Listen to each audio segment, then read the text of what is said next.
साथियों, एक बार फिर आपका जो है TET, super TET and other exam channel पर आप लोगों का स्वागत है। तो साथियों, आज हम जो है इतिहास का चैप्टर लेकर के आए हैं। वैसे कि जो है इससे पहले हम इतिहास के 2 इकाई डाल चुके हैं, पाठ जिसमें चैप्टर डाल चुके हैं, जिसमें जो है हम प्राचीन इतिहास से लेकर के चले थे और जिसमें हमने ऋग्वेद, यजुर्वेद और सामवेद, अथर्ववेद, इन सब वेदों से हमें इतिहास की जानकारी मिलती है, तो उनका हमने अध्ययन किया। और उसके बाद में अब चल के आगे हम पहुँचते हैं विदेशी यात्री। जो हमारे इतिहास की जानकारी हमें मिलती है, वो हमारे कुछ लेखक हैं जो विदेशों से हमारे भारत आए थे। तो उनके विषय में आज हम पढ़ेंगे और देखेंगे कि ये कौन कौन से हैं लेखक और ये हमें क्या क्या जानकारी इनसे हमें इतिहास में प्राप्त होती है। तो चलते हैं, अपने स्क्रीन पर देखिए, लिखा है यूनानी रोमन लेखक। तो सबसे पहला नाम आता है टेशियस का। किसका आता है? टेशियस। टेशियस जो है ये क्या था? टेशियस ईरान का राजवैद्य था। कहाँ का रहने वाला था? ईरान का ये जो है राजवैद्य, ये जो है ईरान का राजवैद्य था। राजाओं के यहाँ जो है जो राजवैद्य रहते थे, मतलब जो राजाओं का इलाज करते थे, चिकित्सा दवा पानी करते थे। जैसे कुछ जो है राजा महाराजा या कुछ सम्मानित लोग अपना पारिवारिक जो है डॉक्टर रखते हैं, तो उसी तरीके से राजा के दरबार में राजवैद्य रहते थे, जो है उनका दवा, जिससे कोई बीमार हो जाता तो उसका इलाज करते थे। तो जो ये टेशियस है, ये जो है ईरान का एक राजवैद्य था, ठीक है। और इसने क्या है, भारत के विषय में जो कुछ भी लिखा है, इसने भारत के विषय में जो कुछ लिखा है वो एकदम जो है आश्चर्यजनक कहानियों से भरपूर है। मतलब जो है इसकी कहानियाँ इतनी ज़्यादा आश्चर्यजनक हैं, इतना समझ लीजिए फेंकू, जिस पर लोग बहुत कम विश्वास करें। तो इसलिए जो है ज़्यादा लंबी अपनी कहानियों में फेंक दिया है, इसलिए इसकी बात पर जो है इसके विश्वास लोग कम करते हैं। तो इसके बाद हम नेक्स्ट पर चलते हैं। हमारा जो नेक्स्ट है उसका नाम है हेरोडोटस। भाई पहला लेखक हमने देख लिया, उसका नाम था टेशियस। तो टेशियस की जो कहानियाँ थी भारत के विषय में, वो लंबी चौड़ी, मतलब हाँकता ज़्यादा था। उसने जो है कहने का मतलब फेंकू ज़्यादा था, तो इसलिए उसकी बात पर विश्वास लोग नहीं करते थे। फिर हम दूसरे पे चलते हैं, जिसका नाम है हेरोडोटस। हेरोडोटस तो साथियों जानते होंगे आप कि इसे जो है इतिहास का पिता के नाम से जाना जाता है। दूसरी चीज़ है, इसने एक पुस्तक लिखी थी, अगर याद हो तो बताइए। चलिए हमें लिख देते हैं। इसकी पुस्तक का नाम था हिस्टोरिका। क्या नाम था? हिस्टोरिका। इसने एक पुस्तक लिखी थी हिस्टोरिका, जो बहुत ही अच्छी है। और इस हिस्टोरिका में इन्होंने भारत और फारस के बीच जो संबंध है उस चीज़ का इसमें इन्होंने वर्णन किया है। लेकिन इसमें भी जो है अफवाहों को प्रमुखता दी गई है। अफवाहों से को जो है प्रमुखता इसमें दी गई है, जिसके कारण लोग जो है इस पर भी विश्वास थोड़ा कम कर रहे हैं। चलते हैं हम अगले लेखक पर, जिसका नाम है मेगास्थनीज। क्या नाम है? मेगास्थनीज के विषय में दोस्तों आपने सुना होगा, ये सेलुकस का राजदूत था। सेलुकस निकेटर का ये राजदूत था। किसका राजदूत था? लिख देते हैं यहाँ पर, सेलुकस। ये क्वेश्चन यहाँ से बनता है कि मेगास्थनीज किसका राजदूत था, तो मेगास्थनीज सेलुकस का राजदूत था। इसको याद कर लीजिए।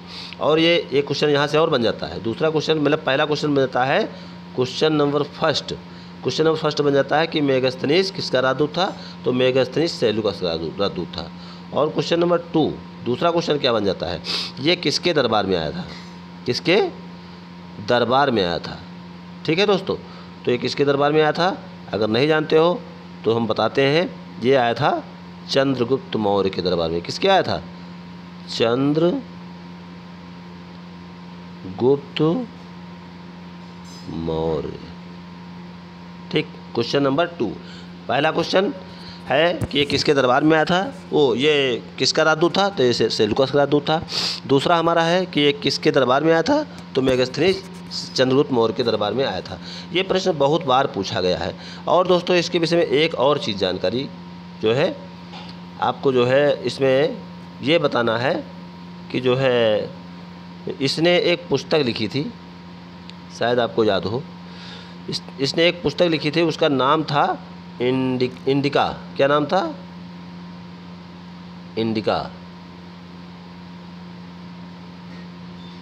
इंडिका नाम था।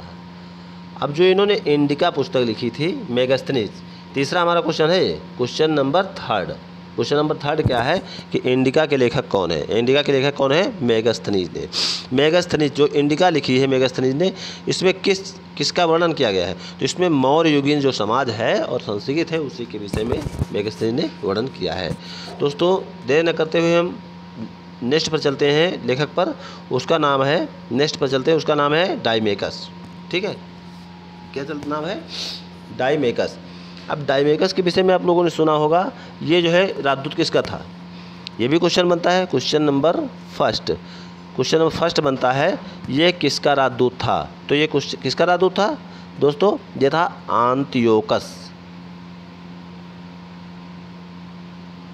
आंतियोकस।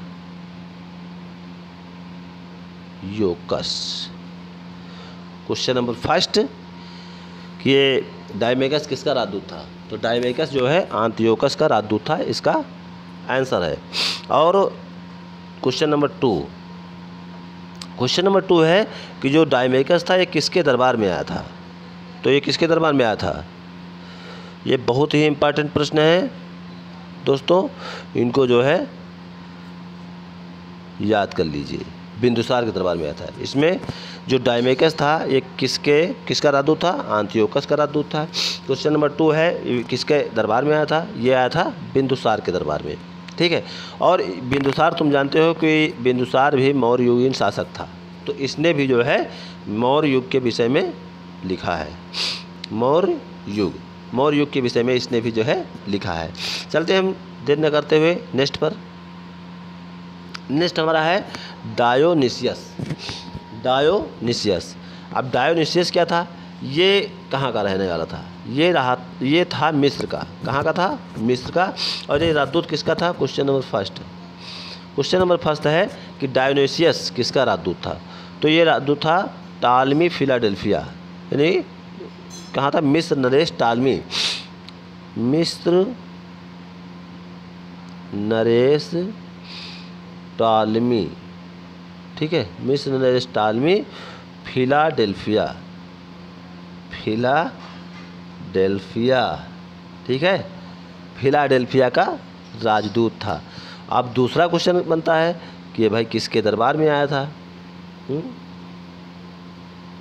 ठीक है, तो पहला क्वेश्चन हमारा था कि किसका राजदूत था? तो ये राजदूत किसका था? ये राजदूत था मिस्र का नरेश टालमी फिलाडेल्फिया का। और इसके जो है किसके दरबार में आया था? Question number two. ये बहुत ही इम्पोर्टेंट याद प्रश्न है। ये आया था अशोक के दरबार में। अशोक के दरबार में आया था। अच्छा, अब जो है अगर पूछा जाए कि अशोक किस युग का शासक था, मतलब किस उसका था वंश का, तो ये किस वंश का शासक था? मौर्य वंश का। ठीक है, अभी इससे पहले हमने पढ़ा था बिंदुसार, वो भी मौर्य वंश का था। अशोक पढ़ा, वो भी मौर्य वंश है। इसके पहले और पढ़ा था चंद्रगुप्त मौर्य। तो अभी हम मौर्यों के जो मौर्य युग था, इसके दरबार में कौन कौन से आए थे इनके वंश में? पहला आया था मेगास्थनीज। ठीक है, और दूसरा आया था मेगास्थनीज जो चंद्रगुप्त मौर्य के इस शासनकाल में आया था। दूसरा था डाइमेकस जो आंतियोकस के समय में आया था, बिंदुसार के राज दरबार में आया था। और तीसरा है डायोनिसियस, ये मिस्र नरेश फिलाडेल्फिया के राजदूत था। ये अशोक के दरबार में आया था। अशोक भी एक क्या था? मौर्यकालीन लेखक था। चलते हैं हम नेक्स्ट पर भाई। अब हमारे टालमी के विषय में तो जो है दोस्तों तुम लोग बहुत जानते हो, सुना होगा, क्योंकि टालमी इसलिए आपने इनके विषय में सुना होगा क्योंकि ये जो है भारत का जो भूगोल है उसकी पुस्तक के लेखक हैं। बहुत ही प्रसिद्ध है भारत का भूगोल। दोस्तों भारत का भूगोल एक पुस्तक है जिसके लेखक टालमी हैं। ये बहुत ही प्रसिद्ध पुस्तक है। इसके विषय में जो है इसको याद कर लीजिए, ये इम्पॉर्टेंट है, वेरी वेरी इम्पॉर्टेंट है कि भारत का भूगोल किसने लिखा है? टालमी ने लिखा है। चलिए हम नेक्स्ट पर चलते हैं क्वेश्चन पर। पिलनी, पिलनी यानी आधा पा है, लम एक ही मात्रा ली, पिलनी। तो ये क्या था, ये जो है इसके जो पिलनी था हमारा लेखक था, ये इसने एक पुस्तक लिखी थी और उस पुस्तक का क्या नाम है, उस पुस्तक का नाम है नेचुरल हिस्ट्री। देखो हम लिख देते हैं यहाँ पर natural history. Clear, natural history. ये नेचुरल हिस्ट्री एक पुस्तक है, इस पुस्तक के लेखक कौन है, पिलनी है। और ये इसमें जो नेचुरल हिस्ट्री है इसके विषय में, किसके विषय में, इसके विषय में मतलब क्या क्या लिखा गया इसके अंदर, तो ये किसके संदर्भ में लिखी गई पुस्तक है। तो जैसा कि जो है पुस्तक के नाम से ये स्पष्ट है, नेचुरल माने होता है प्रकृति। नेचुरल माने क्या होता है, प्राकृतिक या प्रकृति। हिस्ट्री माने इतिहास, यानी प्रकृति का इतिहास। और प्रकृति में क्या होता है, प्रकृति में होता है भारतीय पशु हैं, पेड़ पौधे हैं, खनिज पदार्थ हैं, ये सब चीज़ें हैं। तो इसी चीज़ का वर्णन किया गया था। अगर पूछा जाए कि नेचुरल हिस्ट्री किसने लिखी, तो पिलनी ने लिखी थी। नेचुरल हिस्ट्री में किस चीज़ का वर्णन किया गया है, तो इसमें भारतीय पशु हैं, पेड़ पौधे हैं, खनिज पदार्थ हैं, इस इत्यादि का वर्णन किया गया था। तो दोस्तों हम देर न करते हुए अगले चलते हैं लेखक पर। अब देखिए एक लेखक है Periplus of the Erythraean Sea. Periplus of the Erythraean Sea है और ये लास्ट है, यूनानी रोमन लेखक जो है लास्ट लेखक है। तो इसके जो इसने लिखा है, नहीं पेरिप्लस ऑफ द इरिथियन सी ये क्या है, पुस्तक का नाम है। ये क्या है, पुस्तक का नाम है। लेकिन दोस्तों इसके लेखक जो हैं कौन है, अरे सॉरी लेखक, साफ साफ लिख देते हैं लेखक। पेरिप्लस ऑफ द इरिथियन सी के लेखक कौन है, ध्यान दीजिए, अज्ञात। यानी कि पेरिप्लस ऑफ द इरिथियन सी के लेखक जो है अज्ञात हैं, मतलब इन्हें ये पता ही नहीं है। लेकिन इतना पता है कि 80 ईसा पूर्व में, ये जो है 80 ईस्वी में, ईसा पूर्व नहीं है, ये ईस्वी में जो है भारत के मतलब महासागर की यात्रा पर आया था, हिंद महासागर। ये 80 जो है ईस्वी में हिंद महासागर की यात्रा पर आया था, इतना तो पता है। लेकिन ये नहीं पता है कि पेरिप्लस ऑफ द इरिथियन सी के लेखक कौन है। उसने इस समय के भारत के बंदरगाहों और व्यापारिक वस्तुओं के बारे में विस्तृत जानकारी दी है। तो दोस्तों आज हमने जो है ये जो यूनानी रोमन लेखक हैं उनके विषय में हमने कुछ चर्चा की है। उम्मीद है कि जो है इनके विषय में आप लोगों को अच्छा ज्ञान मतलब हो गया होगा, अध्ययन हो गया होगा। तो ये बहुत ही इंपॉर्टेंट प्रश्न थे जो हमारा एक छोटा सा प्रयास है आप लोगों की सफलता के लिए। ठीक है, तो अगर हमारा चैनल आपको अच्छा लगता है तो भाई हमारे चैनल को सब्सक्राइब कर दीजिए, लाइक कर दीजिए, शेयर कर दीजिए। हमारे चैनल का नाम है फर्स्ट नंबर क्या है, सबसे ज़्यादा इस समय कौन सी परीक्षा चल रही ज़्यादातर, अच्छे से तैयार करें, सुपर टेट। और इसके अलावा सुपर टेट ही नहीं, चाहे टेट करो चाहे अदर एग्ज़ाम, यूपीएस, पीसीएस, चाहे जो हो, लेकिन जो हिस्ट्री हम पढ़ाएंगे एकदम ठोस पढ़ाएंगे। दोस्तों देखिए बात यह है कि किताबी कीड़ा बनने से कोई मतलब नहीं है, किताबी कीड़ा बनने से कोई मतलब नहीं। जितना पढ़ो उसका कंसेप्ट एकदम क्लियर होना चाहिए। हमारा तो कहने का मतलब ये कि कम पढ़ो लेकिन एकदम दिमाग में सीधे घुस जाए। तो हमने जो पढ़ाया है उम्मीद है आपको अच्छे से आ गया होगा। तो चलते हैं अगले दिन हम फिर चीनी लेखकों के बारे में बात करेंगे, जो हमारे चीनी लेखक हैं जिनसे हमें इतिहास की हमारी जानकारी प्राप्त होती है, उनके विषय में हम अगले दिन बात करेंगे। तब तक के लिए आप लोगों को जो है जय हिंद।